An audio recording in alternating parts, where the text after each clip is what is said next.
Hello, everyone, and welcome to our Big Brother Canada 10 recap podcast. We are here to talk about what we just watched. I don't even know what episode this was, but it's a Wednesday night episode. It's a veto episode of Big Brother Canada 10, and we are here to talk about it. Recording this not live because Survivor is on and the Know-It-Alls is on and it's all on. So we're going to be recording this, and it's going to be bite-sized, fun-sized, and we're going to have fun with it. With me tonight to talk through this episode is Aysha. How you doing, Aysha?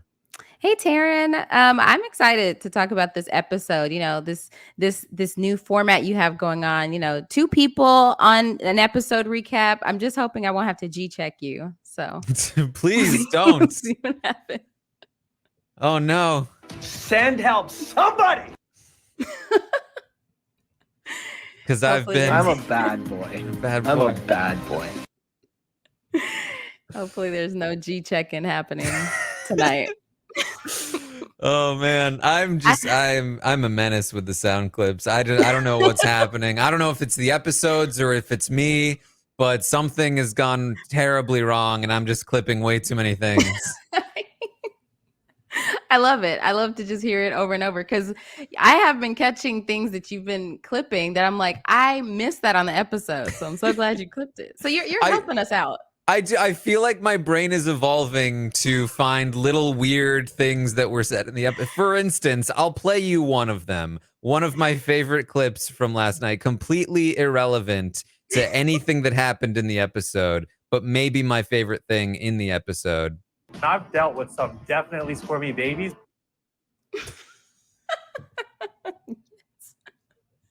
Josh did say that. Some definitely squirmy babies. Yeah. So he is saying that. Well, he was referencing the table, right? I think what he's really talking about is Kyle is a squirmy baby as an HOH, yes. But they tried to make it seem like he was talking about the veto competition. They wanted to be nice. I feel like the biggest miss tonight was not getting to hear Kyle, you know, on brand with being a squirmy baby. His comment to Betty that people were referencing during the comp. Oh yeah, apparently he said something, but they didn't show it. I forgot about that. Yeah. That I think Summer was the one that was most upset. Like what are you doing talking about Betty during competition? Hey, this is business B. This is business B. Let's get it. Right. My favorite part about this is that when Betty is picked for the veto, she says, "All right, I guess I didn't clip this because I already have it." But she says, "All right, I guess it's time to play another veto. Let's get it." And I was like, she said it again. Yes. I just hope she keeps getting picked. Just keeps getting picked, keeps thinking that she's going on the block. So then it's like life or death for her every single time. That would be gold. The wheel lands on Betty. She's like, all right, let's get it. Business casual B, please. At that point, they would have to have 6 Bettys saying, all right, let's get it. Like, that would be gold. Oh, that would be amazing. I would definitely, I would make that video, and then I would clip the audio of the video, and then I would play the clipped audio from my video that I made of 6 different Bettys saying, let's get it at the same time. And that would be wonderful. Now I need it to happen. This was a great episode. I really liked this episode. I thoroughly enjoyed it. It's very rare that a veto episode is this enjoyable. I think it's because this week has just been so chaotic. So it was really nice to see it play out, on par with the events on the feeds. They had to condense it, of course, but I found myself like super invested in, oh my gosh, is Moose gonna save himself? Knowing I know the outcome, but I feel like it was really well put together, especially, they had so much to kind of put so much to condense that I liked it. Yeah, there was a feeling that I got from this episode that I very rarely get when I'm watching a Big Brother episode, especially a Big Brother Canada episode. And the feeling I got was that the people who put this episode together it felt like they actually cared and were trying to do the events of the house justice. Yes. Which, like, normally I feel like they could not care less, it's what actually happened in the house, about like the reality of the situation, about what we care about. They just want to sell their own story. This felt like they were really like, we want to convey to you how Moose felt, how Betty felt, what it was like living under Kyle, what Kyle's actually doing. And I feel like we got a lot of it, and it was all very accurate, and I was very impressed. Yeah, as Herman said, Kyle's regime. I thought it was. I think what we most look forward to, especially the people that watch live feeds. What we most look forward to is hearing people's thoughts about what happened. And I feel like we got that when it's like, sometimes just like, I don't know what they actually thought. There was no DR about it. We barely saw that person, but we got to hear from a lot of people. I mean, probably with the exception of Kevin, for the most part, like even Helena, like we like, I'm not dumb. You think I'm dumb? There was so much that was, and even Marty, who knew? I mean, I know Marty has said a couple things here and there, but I liked hearing him in the DR talk about how he felt truly about Kyle's HOH. So it all around, I thoroughly enjoyed it. And I loved how close the veto comp itself was, because usually even that is just like, oh, it was a good comp, but the person was gonna win. But I mean, it was tight. So it was really good. Yeah, the veto was good. It really just, this feels like what Big Brother should be, and I feel like they got it right. I love that they went in on the King Kyle thing in the recap in the beginning. It's perfect. I love King Kyle. I'm into it.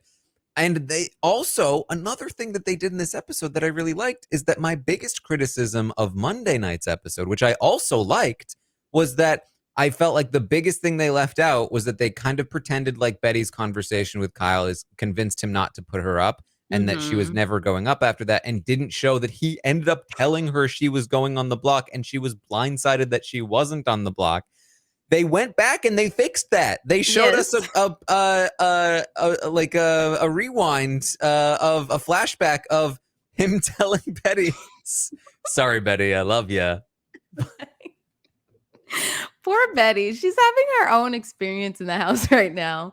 Like she can't even just have the experience of like trying to get her footing and playing the game. She's fighting for her life, and doesn't even need to be. But it's all just like she just keeps thinking she's the target, obviously because Kyle keeps telling her that. But so she's having to play extra hard. So I bet Betty's exhausted.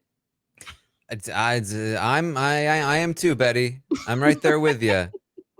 And you know what? It's like heaven help you, editors, for the Thursday episode, because I will be giving the most amount of leeway I've probably ever given Big Brother editors in my life for Thursday's episode. Not because it's like, there was so much stuff that went down, but because of just how nebulous and weird everything is right now, between all the different miscommunications that are happening and all of where like the pieces lie. If they really want to just lean in on this is Josh getting the votes to save himself and kind of ignore some of the other stuff that's happening, I'm gonna be like, all right, I get you. I get it. I understand. Yeah, because I mean, even just to write it, I mean, you do write it down every day when you do the live feed. So it's just like, imagine condensing that to 40 minutes, having time for a vote, having time for all of Arissa's pieces, having time for an exit interview. Like, it's impossible. So, even if they just show us, I feel like we have to see Kevin and Betty. Yeah. We have to see Kevin and Betty, where that's going to be the big thing that's like, oh, is this going to lead toward a Josh eviction? And so, we'll see what happens there. So anyway, this episode, some really, really great stuff going on again. We get even like so we get Moose in the diary room, and Moose's diary rooms are great. Like a lot of the diary rooms I thought were great. Some of them not so much. Herman is trying. I appreciate him. Gino doesn't seem like he's trying. But from Kyle and Moose in particular, I feel like we got very raw feeling diary rooms. And Moose is feeling genuinely hurt, and he says this. There was no reasoning in the reasoning. You're telling me because I talked smack about somebody that was going on the block, you're also putting me on the block? How does that even make sense? You ever add 2 and 2 and make 5? Welcome to the Kyle Moore Show. Welcome to the Kyle Moore Show. I love when they put the first and last name in there. That's really sticking at home. But that's it. He's so right. There's no reasoning to the reasoning. There's no logic to the logic. And, if I'm Moose, I'm just like, feel like I just got, hit by a truck, because from Moose's perspective, I'm with you. What are you doing? Why are you getting rid of a number? Like, Kyle is playing as if this game is 1 week. He has to make his mark this week because he'll get no other chance. There's no other opportunity. He acts like he can't make moves if he's not HOH. So it's just this very skewed mindset of what the show is. Because if you think you can only make moves with HOH, you're not going to be legendary. You think all these legendary people are only doing things when they're holding HOH? They're making the best moves when they're not HOH. So it's so frustrating because he's just like tooting his own horn. He's so proud of this. He is so proud of this. This move with Moose. So I appreciated Moose's authenticity here, because he has every right to just be like, dude, what? Yeah.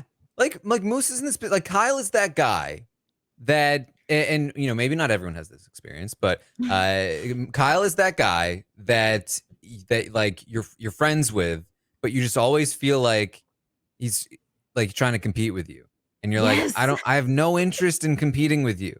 Like, if you want to compete with me, if you want to beat me, it's like fine, you can have it. Like, I don't care.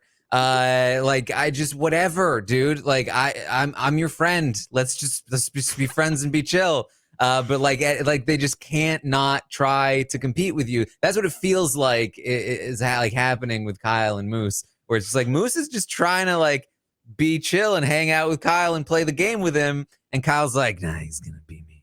I can't let him beat me. What are you thinking about at the end? Someone beating you. There's so many you need to get there. And how are you going to get there if you have no one? But that's so funny you say that, because I was watching feeds this past weekend with my mom, and Kyle was talking, doing his thing. He was talking. He was just like, I don't know what, just talking, right? And he literally reminds me, if you people out there that are on TikTok, go look up this guy called his name is not Connor again.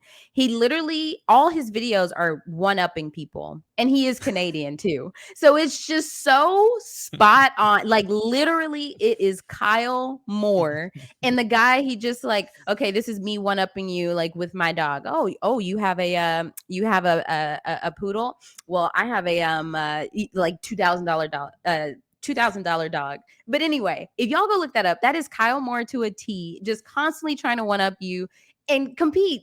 You hit the nail on the head. That is what it's always in the back of his mind, because both of his allies just thought they were helping him, talking to him, and he's like, oh no, you've got to go up. Yeah. And you feel how hurt Moose feels. He says this.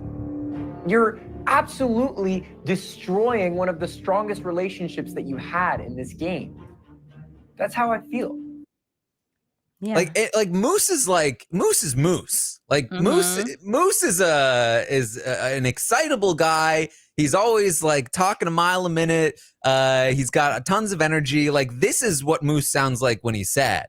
Like he's like, that man, you just destroyed our relationship. Like, what are you doing? Reason. Like, what was the reason? There was no reason. And I love that he said, like, to the reasoning. I love that he said, like, that's how I feel. That shows you he was just being so real. This isn't a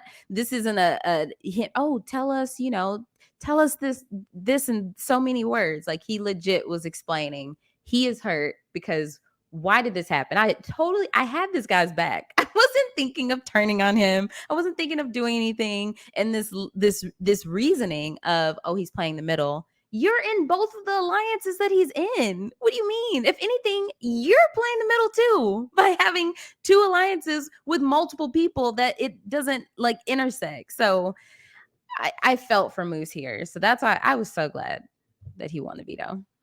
Yeah.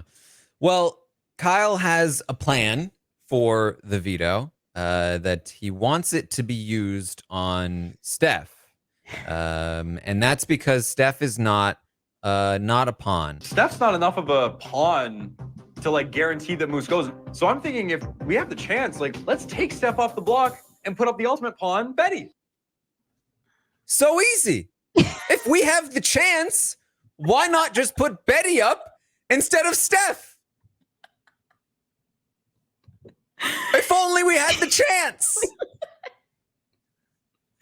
This guy is unreal. I'm so glad they don't let HOHs just like, oh, today if you want to switch out your noms, you can. Because everyone at this point would have been on the block. Like, I loved it. I think it was Aman that was like, oh, I'm surprised like Arissa is not the next one to be on the block. And even Arissa responded and laughed. Because it's just like, people say that. You have to consider all your options. But not to this extent. Yeah. Considering the option is, no to that. Right. And so that's wild. That's really wild. I lost my. There it is. That's wild. That's wild. That's wild. We also got another great bit from Summer. Tom Moore's a joke. I would rather align myself with a damn tree. Why a tree? A tree is solid. It's strong. If you lean on it, it'll hold you up. She has some not going anywhere. There. Yeah. I love, just an aside, I love Summer. If she is on the feeds, I'm watching her. She's just so entertaining. I love her personality. I feel the same way about Tanisha, but Summer is just so fun. Just have to say that. Tom Moore's a joke. He's a joke. Oh boy. So we get to the veto competition. Business B is playing in the B competition. This is Business B. Business B. Did it. I'm surprised they didn't just reuse that for the B competition. Lots of B puns. I'm not playing into their hand this time. I didn't clip any of them. It was unbelievable. Unbelievable. Yes. Oh boy. Again, a very Survivor-like competition where it's sort of multi-part. They've got to put a puzzle together and then dig through some stuff and like poke their butt at things.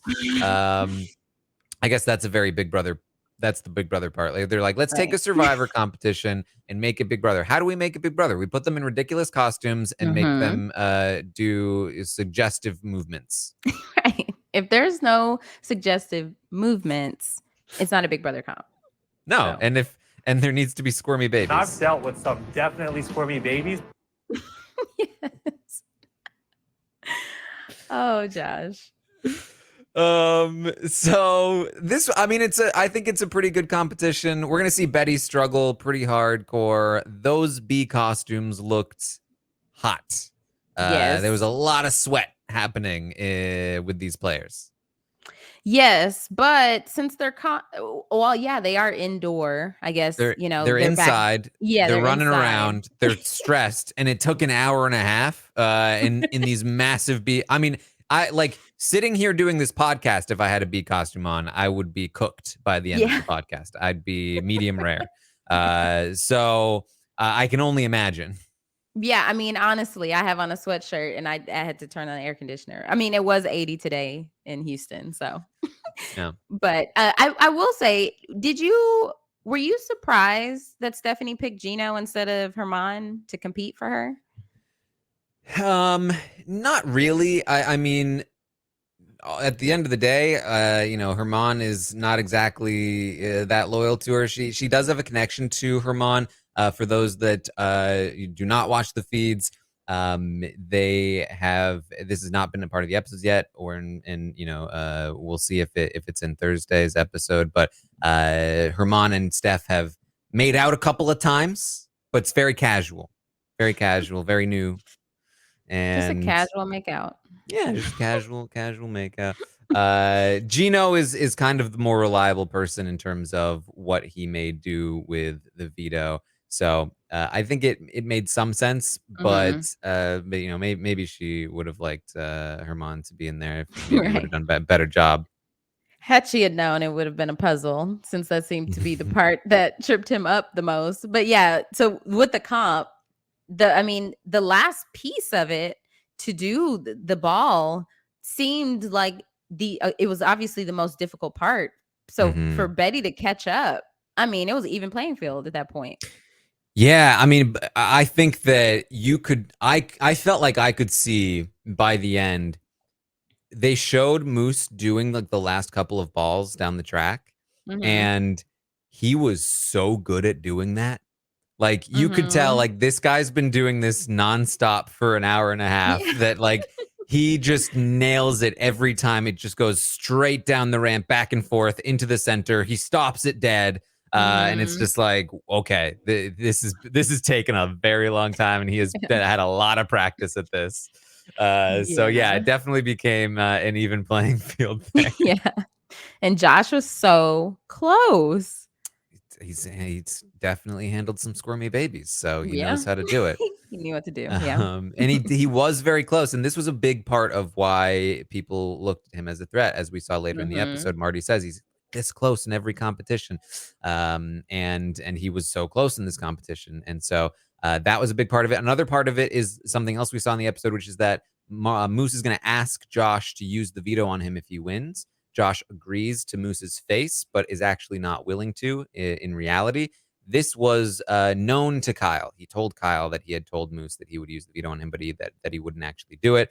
And so this was another thing where Kyle was basically like, Josh, you told Moose that you would use the veto on him, but you're not actually going to do that? Oh my gosh.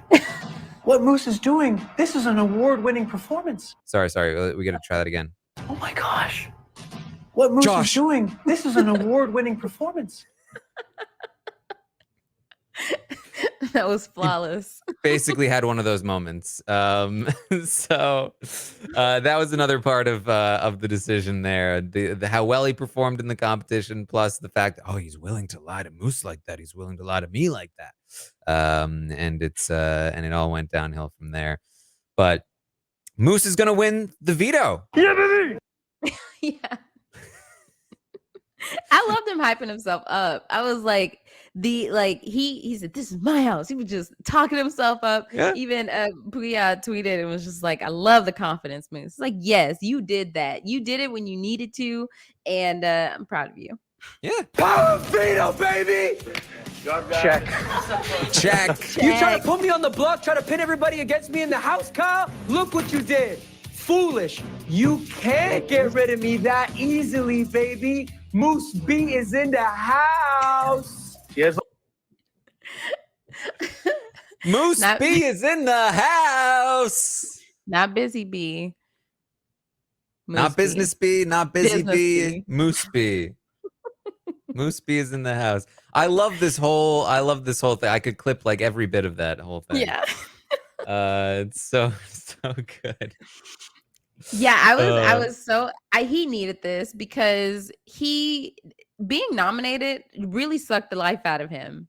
Like he was just kind of like shell shocked at this was the position that he was in when his ally is HOH. And so I was glad that we got to see the normal Moose back after getting this win, because it was just like, okay, let's reset. Because what was that? Yeah. So Moose has the veto. That means a replacement nominee is going to have to go up. And Kyle, of course, says, this has been a messy week. I've just got to take the calm approach here. Take Betty out of the game. It's not a big win, but it's still a win. Just gotta take my lumps. So he tells Betty, sorry, but you're going up this time. Oh no. Oh boy. This should have been the dead giveaway to Betty. Right. So I'm what you're not saying going to me is I'm not going up because you only put people up that you said that you weren't going to put up.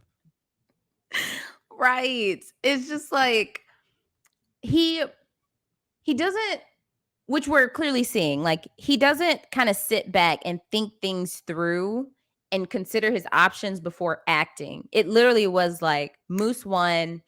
I need to be calm. I'm putting up Betty. Betty, come here. I'm telling you, I'm putting you up. This happens in like very short time frame.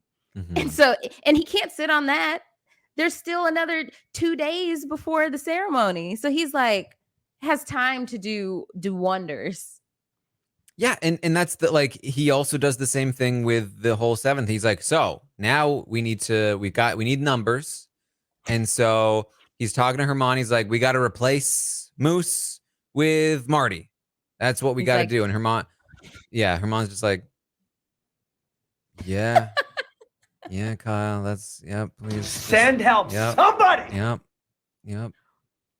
What got me with that Great was idea. with that was Kyle saying we're down a number because of you. What are you talking about? This is your own doing. You're not down a number. No one has left the house.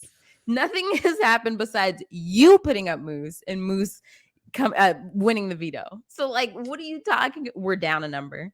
Yeah, and so he just finishes pitching this idea of bringing Marty into the 7 and telling him about the 7 and all of that. Marty walks in. He's like, "Oh, perfect, Marty. Hey, Marty. Guess what? We at the beginning of this game, we found ourselves in a keep your enemies close kind of situation. Basically, meaning that we had a 7-person alliance that didn't include you. But Moose is being Moose, and so what we want to do is pull you in to that spot that Moose occupied, the one that I just took a shot at. Yeah, I want you to be in that Moose spot. It worked out really well for him. Right. I think it will be even better for you. Meaning, if I win HOH again, you totally are on my radar. Don't even think about lying to protect me. Right. Don't even consider it. Because if you do lie, I'm going to know you're too good. But then if you don't lie, I'm going to know you don't trust me. Yeah. I'm going to be forced to put you up. Marty's not happy. This is Marty is not pleased with the whole situation. He's still going to try and pitch for Josh to go up, but he's kind of just like, what am I doing here? I don't like this at all. Red flags. Big red flags, yes. The Canadian flags, I guess, is what he's seeing. Right. Kyle says he wants to be remembered. He wants to be remembered in this. He wants to play hard. He will be. Yeah. He will. He will. He will. And Hermione, I think, tells us how he will be remembered. This is the worst and messiest HOH of all time.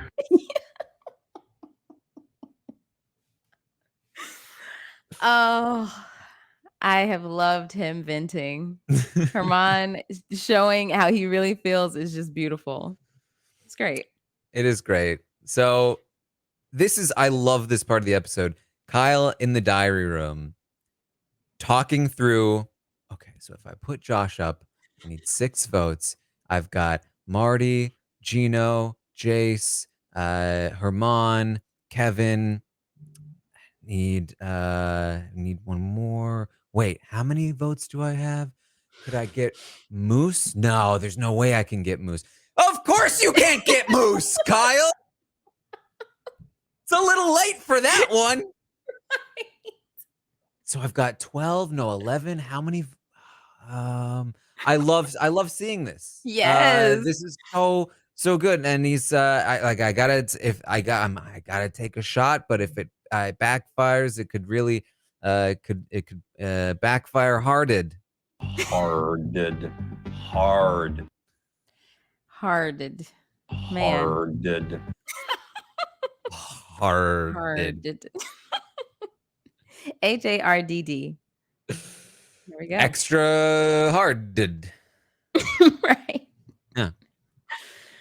Oh, yeah, I love seeing it. I'm so glad they showed that because it encompasses the chaos that is going on in his brain as he thinks through what to do and now Yeah. as he's planning this out. Also, I mean, very good touch to show him dancing in the HOH Yes. room as well after Moose wins the veto. Just very nice touch. Yeah. What was it he said on Monday's episode? It's like, I'm so fine. I'm so fine. I'm doing just fine. I'm doing just fine. The kid's doing just fine. I'm doing just fine. You good? You could. Don't worry, they're dogs. We're both dogs. We're dogs. Yes. Yes. Kyle's gonna pitch to Helena. He needs Helena's vote in order to make this work, or at least he thinks he does, because he thinks he has her mons. So he pitches to Helena, and he tells her he's gonna take a big shot at one of these three people. She's, whoa, that is a big shot. He's like, yeah. Yeah. And he comes away from the conversation feeling good, and she comes away from the conversation. Holy God. He thinks I'm stupid. I'm dumb. I'm not stupid. I'm glad we didn't even have to wait for her reaction in the DR, like literally on her face. Like, I'm so afraid to even do that in real life because I'm thinking like the person's gonna turn around and see me right away making a face. She did it right there, like could not hold it back because he had the audacity to think the fact this would blew me away. Do I have your vote? She's like, who are you putting up? I can't guarantee you my vote, and I don't know who's going on the block. What is this? The way you've been handling things, you're putting me on the block. I can't guarantee you my vote against myself. He is too early to share. What are you talking about? And then we cap it off with a great veto ceremony. Where Moose is gonna take himself off the block. He has a classic big brother line to say to Kyle. Kyle, you thought you were playing chess this week. It turned out you were playing checkers. Boosh. There we go. Kyle later says on the feeds that it was so perfect that he said that line because it set me up for mine when he says his whole, I'm making a move to take out Josh. He's a big threat. He's not really recognizing that it's like that was still he's pointing it out to your face and you're still not realizing that he's literally like, dude, the pieces in front of you are all flat pieces. None of them are you're playing checkers. And Kyle's like, that's actually a perfect segue. Here's my next chess move. Right? He's like, Fool. whatever, I'm moving my pawn. So get out of here with that. It's just like one ear and out the other. Totally did not digest. He heard chess. He said, perfect. He's picking up what I'm putting down. He knows what I'm doing. So he nominates Josh. Tanisha bursts out in tears. Like, this is what you want to see in a veto ceremony. Josh is pissed in the diary room. I'm coming for this guy. Moose is still like, yeah, baby. And we're set up for quite the downfall here, or at least that's what it appears to be at the end of this episode. Yeah. At this point, I mean, I guess we didn't hear from Kevin or Jess. Of course, we didn't hear much from Gino, but a large majority of the house understands that Kyle had a very chaotic HOH.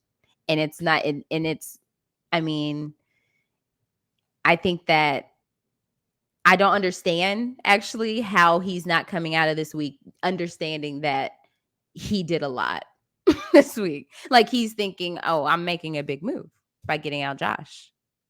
Point blank, period. Yeah, that's it. It's easy. And And that's where we are. That's the episode. Again, I thought it was a really good one, a really fun episode. I thought they did a great job. It was entertaining all the way through, and it really captured the HOH reign that was. I did like the line, speaking of Gino, after they talked to Marty, where Kyle's like, man, Gino didn't even need to say anything. And Herman was like, he never does. Then they cut to commercial. That's all we got from Gino. That's it. It's great. Great stuff. They understand, and they still want to bring him in align with him. But yeah, the only other clip, I guess, the only other major clip that I remember from this episode that I loved was Herman saying, "Boy, I don't work for you," because Kyle with all the options, all the plans that he wants Herman to agree with. Mm-hmm. I almost started the podcast with that, but I was like, nah, I'm not gonna do that. Like, Taran, I don't work for you. I don't work for you. That's a great Ray. If I honestly, I feel like the episode kind of cut out some of the best bits of it, so I would recommend checking out the full rant. Yes. There have been plenty of them, not just from Herman. So there's plenty to find. But that's what we have for the episode. If you want a more detailed recap of what's been happening on the feeds, tune into last night's roundtable. We went in depth in the first bit, and then, of course, in the stock watch ratings, lots of detail about where people stand and what's been happening since the veto ceremony. So you can tune in for that if you want. But that's about what we've got for this bite-sized, fun-sized episode recap. This was a lot of fun. Yeah, fun size. Shout out to Sasha Joseph. Yes. Yeah, this was a lot of fun. Thanks for having me. Yes. All right. Well, make sure you tune in tomorrow morning, 11 a.m. Eastern. I'll update you on everything that happened today on the Big Brother Canada 10 live feeds. Of course, tomorrow night, we'll have an eviction episode. I'll be live on Twitch watching it with all of you. And then after that, we'll be live for the recap of the eviction episode. I will also be live during the day to talk about the stock watch and everything that happened with all of that over on Twitch, twitch.tv/Taran Armstrong. You can also check out the Survivor Stock Watch podcast that I'll be recording with Aysha right after we finish this one. So if you have watched the second episode of Survivor, make sure you tune in for that. That should be a fun one as well. So check all of that stuff out. Check out all the other stuff I've got going on with the post-show recaps, Raised by Wolves. I did the Nothing But Netflix podcast. I've got the Taran Show coming with Tyson very soon. So check that out as well. Aysha, what do you got going on? Yeah, so y'all can follow me on Twitter at Aysha like Asia, AYSHA like ASIA. Subscribe to the Love at First Sight feed if you want to hear me talk about people getting married that barely know anything about each other. So whether that be Love is Blind or Married at First Sight, just go subscribe to the feed and you'll get all the new episodes I record with Married at First Sight with Jason Reed, Love is Blind with Mary Kwiatkowski. And I also joined Mike Bloom and Liana and Mary on the B&B, the Survivor B&B this week. So we had a lot of fun playing categories and just talking about last week's episode. So that was a hoot. And so, yeah, just go follow me on Twitter to see what I'm up to. All right. Well, thank you all so much for joining us on this Wednesday night adventure. And I will see all of you next time.